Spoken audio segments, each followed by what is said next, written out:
Allez-vous voyager cet été? Je m'adresse à ceux qui vont décider d'ignorer les appels à rester à la maison. Faudrait pas voyager, c'est pas bon pour l'environnement.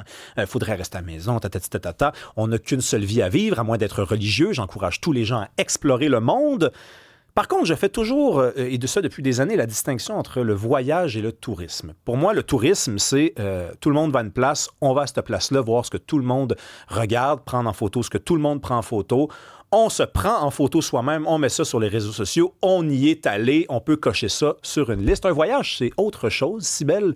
Oui. Un voyage, c'est... C'est de la surprise, de la spontanéité. C'est aussi d'aller chercher des réponses à des questions qu'on se pose ici même où on vit, mais on ne trouve pas ces réponses-là. On va en parler avec Luc Renaud, qui est professeur associé au département d'études urbaines et touristiques de l'UQAM. Bonjour, Monsieur Renaud. Bonjour. Faites-vous la différence, vous, entre le voyage et le tourisme? Question de même. Bien, le voyage, faut pas mettre un au-dessus de l'autre là, parce que ça devient comme une posture hiérarchique, mais c'est vrai que de voyager, de prendre son temps, d'aller vers l'autre, de découvrir des endroits moins fréquentés, c'est intéressant, mais c'est pas donné à tout le monde, là, ça prend du temps. Moins que c'est fréquenté, moins que c'est accessible, donc probablement ça coûte plus cher de se rendre à ces endroits-là. Donc, il y a toutes sortes de défis reliés à ça, mais de prendre son temps ou quand on a peu de temps, de pas vouloir tout tracer, par exemple, l'Europe en 7 jours, c'est des pistes de solutions qui permettent là, d'entrer plus en contact avec les territoires puis les gens qu'on veut visiter. On voulait vous parler aujourd'hui, M. Renaud, parce qu'on apprenait là, que 80 vous deviez déjà le savoir, là, mais nous, on l'ignorait, 80 des voyageurs se concentrent dans seulement 10 des destinations touristiques dans le monde. On a des données de Flight Hub. Les voyages les plus populaires, c'est Bali, Florence, Whistler, Marrakech. Chez les générations Z, c'est le Japon. On sait, il y a toute une mode autour des dessins animés. Les femmes, c'est la France. Les hommes, c'est le Portugal. Ça implique quelque chose pour les populations locales quand il y a tout le monde qui arrive à la même place tout le temps. Oui, en fait... un nourrit l'autre. Si ces destinations-là sont populaires, c'est parce qu'aussi ils sont accessibles, par exemple, par avion. Ça joue beaucoup, parce que quand on ouvre une nouvelle destination, un nouveau vol, ça peut devenir une nouvelle destination populaire. Donc, oui, donc ça, c'est une chose. Ensuite, évidemment, ça a des impacts sur les populations locales. Pour avoir visité Lisbonne récemment, j'ai vu quelque chose d'assez, je dirais pas dramatique, mais difficile. Là, le centre très, très occupé. Les gens, les locaux qui se plaignent de la perte de leur qualité de vie. Et puis, donc, c'est là-dessus que j'insiste beaucoup, moi, comme chercheur, comme professeur aussi, de dire comment on mesure là, ces impacts-là du surtourisme ou du tourisme de haute intensité. C'est lorsque on commence à nuire à la qualité de vie, à la quotidienneté des gens qui reçoivent ces touristes-là. Parce que de recevoir des touristes, en soi, c'est pas problématique, mais si tu peux pas vaquer à tes occupations quotidiennes, normales, si tu n'as pas accès au parc, tu n'as pas accès à telle rue, tu n'as pas accès à tel restaurant parce qu'il y a trop de monde puis que ça change ta vie, là, c'est là que les gens ils commencent à se poser des questions puis qu'ils commencent à avoir une certaine résistance. On le voit dans plein de destinations européennes. Là. Je vais interpeller ma collègue Cybèle ici, qui est allée à Lisbonne il y a quelques semaines. Est-ce que tu as remarqué ça, toi, chez les locaux, donc les Portugais là, natifs, une certaine frustration, une certaine attitude un peu hostile au tourisme? Écoute, moi, je me rappelle d'avoir trouvé que les gens là-bas avaient un peu... un peu l'air bête, mais finalement, au fil des discussions, mais c'est parce qu'il était moins chaleureux que ça à quoi j'étais habituée à d'autres endroits peut-être plus latins, par exemple. Où, tu sais, c'est le sourire, bonjour, les touristes et tout ça. Puis finalement, il y a des locaux qui nous ont dit juste que c'était un peu leur air d'aller naturel. Comme quoi, il était juste... il dit, tu sais, nous, un sourire portugais, ça ressemble à ça, puis il souriait pas du tout. Il le dit en riant, mais tous ceux qui étaient beaucoup plus enclins à nous recevoir, c'était les immigrants du Portugal qui s'étaient installés là pour travailler. Donc, les locaux, j'ai peut-être pas eu tant que ça à faire à eux. Ça vous soucie. Est-ce que les Portugais sont souriants, M. Renaud, dans vos études? En fait, c'est que les gens qui nous accueillent, ils vont pas nécessairement porter leur frustration sur les touristes. Les gens restent gentils. Les gens, même l'histoire là, des fusils à eau là, à Barcelone, là, c'est surtout pour faire parler du problème. C'est pas pour s'attaquer aux touristes. Ce qu'on voit, par exemple, à Lisbonne, c'est dans les rencontres de citoyens, dans les plaintes qu'ils font aux élus, aux autorités, on voit qu'il y a des problèmes. Et là, par exemple, là, on a interdit les tuk-tuk dans la vieille ville à Lisbonne. Donc ça, c'était quelque chose qui dérangeait beaucoup les gens. Donc pour les touristes, ça ne veut pas dire qu'on le voit nécessairement. C'est vrai que les gens sont souriants. Ils vont pas être frustrés envers nous.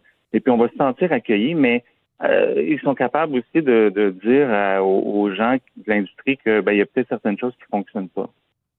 Quand vous parlez de la qualité de vie des locaux, aussi des changements dans leur vie en général, il faut comprendre aussi, j'imagine, que avoir du tourisme, c'est bon pour l'économie. Il y a plein de pays dont l'économie, c'est une économie du tourisme. Mais lorsque des destinations, prenons Lisbonne, par exemple, prenons Barcelone également, qui sont des villes. Barcelone, je pense que dans les dernières données, c'était la ville la plus visitée dans le monde. Ça avait même dépassé Paris. Là, à ce moment-là, c'est plus une économie qui dépend en partie du tourisme, ça transforme complètement l'économie.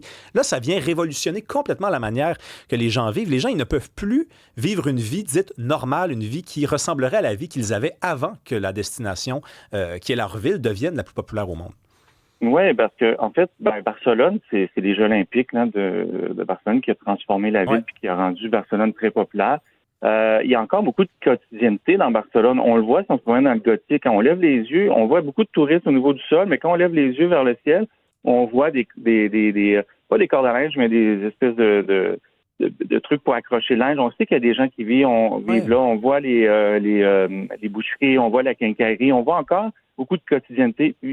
C'est contre ça que les Barcelonais luttent, de garder cet espace de vie-là où ils peuvent faire leur quotidien tout en accueillant, parce que personne n'est contre le tourisme par rapport aux retombées économiques. Évidemment, c'est une industrie, mais lorsque cette industrie-là vient cannibaliser l'espace de vie, on l'accepte pas. Donc, c'est une industrie comme toutes les industries. Si on installe une usine à côté d'un quartier puis que ça fait du bruit puis que ça envoie de la poussière, puis tout ça, les gens vont se plaindre. À un moment donné, pour le touriste, c'est pareil. Hein? C'est pas parce que c'est une activité qui semble à première vue ludique qu'elle n'a pas d'impact négatif. Et puis, les gens, ils veulent juste pouvoir vivre sereinement, en harmonie avec les touristes, sans que ça vienne détruire leur vie. Puis personne n'est contre ça non plus, parce que personne ne voudrait avoir une horde de touristes débarquer dans leur quartier. Mais à l'inverse, on le fait, nous, quand on visite. Donc, il faut être conséquent.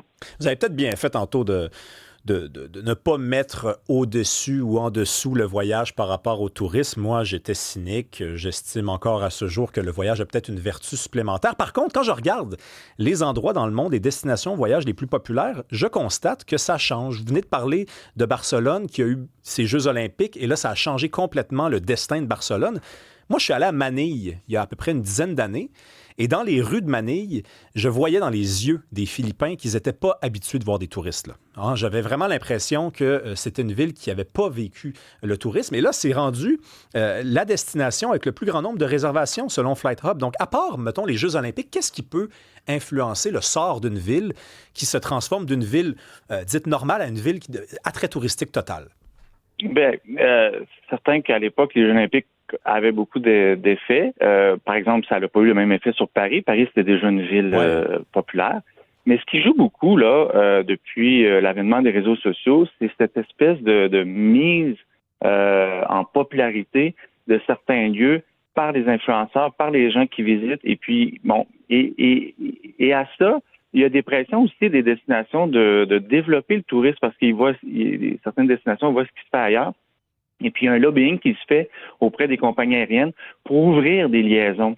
Et aussitôt qu'on ouvre une liaison, eh bien là, on peut assister à une explosion de la fréquentation, jumelée là, à du marketing, jumelée à la présence sur les réseaux sociaux. Donc, ça peut aller assez rapidement. Là. Quand Ryanair ou WestJet ouvre une nouvelle destination, ailleurs, ça va très vite là pour la destination de devenir quelque chose de connu. Donc ça c'est un phénomène qui existe là, qui est bien documenté aussi. Luc Renaud, petite question pour vous, c'est quoi l'apport selon vous des réseaux sociaux dans la popularité des places? Parce que moi j'ai l'impression j'en vois par exemple circuler sur mes réseaux, puis après ça, les années d'après, c'est comme ça devient les destinations. Donc selon vous, est-ce que ça a un impact maintenant qui est majeur ou significatif dans le choix des gens? Bien, c'est à la fois peut-être intéressant pour les destinations, mais ça peut devenir aussi un problème rapidement. C'est vrai pour les destinations si on prend à l'échelle d'un pays ou d'une région, mais c'est vrai aussi les réseaux sociaux, on le voit pour des lieux très précis. Hein. On a eu des cas où Oui. un champ en fleurs, je me souviens plus à quel endroit, puis là, les gens avaient commencé à se prendre en photo, ou des champs de tournesol. Et puis là, c'est des endroits très précis qui deviennent connus à cause des réseaux sociaux, et là, ça amène des problèmes. Donc, les réseaux sociaux ont un réel impact, et puis souvent, malheureusement, négatif. Hein? C'est un peu comme l'ado qui invite là, du monde à un party chez eux, puis qu'il y a 2000 personnes qui débarquent. Là. Il y a un Projet documentaire X. qui vient de sortir là-dessus. Là. Ben, c'est un peu ça. Hein? On dit, ah, ici, c'est cool, puis là, ça devient viral, et puis là, ça a un effet d'entraînement. Et les destinations, souvent, ils perdent le contrôle là-dessus parce que c'est plus eux qui ont le contrôle du discours, ont le contrôle du message, ont le contrôle du marketing de leur destination. Donc, ça, c'est réel. Puis l'autre problème aussi, c'est que ça encourage aussi l'espèce de voyage, d'accumulation de destinations. Tu sais, le fameux bucket list, là. Ouais. Et puis, le voyage rapide, le fast travel. Et puis ça vient en contradiction avec l'idée de ce que tu as mentionné tantôt, de voyager, de prendre le temps et tout ça. Donc, c'est pas nécessairement quelque chose. C'est un nouveau phénomène, ça fait une dizaine d'années, mais on commence à mieux le comprendre, puis on voit qu'il y a des impacts très difficiles à évaluer par rapport aux réseaux sociaux. Mais les impacts sont réels. Ouais. Non, mais ça, c'est très vrai, ça. Il y a des gens à qui je parle des fois qui me disent je suis déjà allé à telle place. Puis là, tu te dis ah oui, t'es allé là pendant combien de temps? Je suis resté une journée, mais tu sais, donc on dirait que il faut performer quand on est un touriste puis un voyageur. On veut afficher ses couleurs, on veut dire qu'on est allé à telle place, mais si on n'a pas pris le temps d'explorer l'endroit, de parler aux gens, de goûter, de sentir, de tout regarder, j'exagère peut-être un peu, mais de regarder plein d'affaires, notamment dans les airs, pour voir qu'il y a des cordes à linge, qu'il y a des gens qui habitent là. On aurait pu parler de Venise aussi, qui a subi un peu le même sort que Barcelone. Il y a des gens à Venise qui sont rendus à dire on n'en veut plus de touristes, là, parce que nous, on était là avant que ça existe. Avant qu'on se laisse, M. Renaud, je veux faire écouter un passage d'une émission en France qui s'appelle La Grande Librairie. C'est un auteur qui s'appelle François-Henri Désérable qui avait lu un passage d'un livre culte de voyageurs qui s'appelle L'usage du monde. On écoute ça.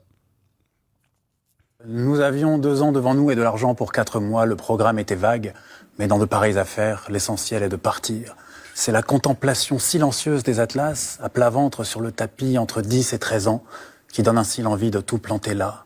Songez à des régions comme le Banat, la Caspienne, le Cachemire, aux musiques qui y résonnent, aux regards qu'on y croise, aux idées qui vous y attendent.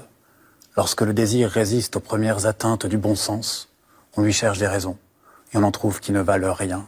La vérité, c'est qu'on ne saurait dire ce qui vous pousse. Quelque chose en vous grandit et détache les amarres, jusqu'au jour où, pas trop sûr de soi, on s'en va pour de bon. Un voyage se passe de motifs. Il ne tarde pas à prouver qu'il se suffit à lui-même. On croit qu'on va faire un voyage, mais bientôt, c'est le voyage qui vous fait, ou vous défait. C'est le voyage qui vous fait. Hein? Merci beaucoup, M. Renaud. Ça m'a fait plaisir. Passez un bel été. À vous.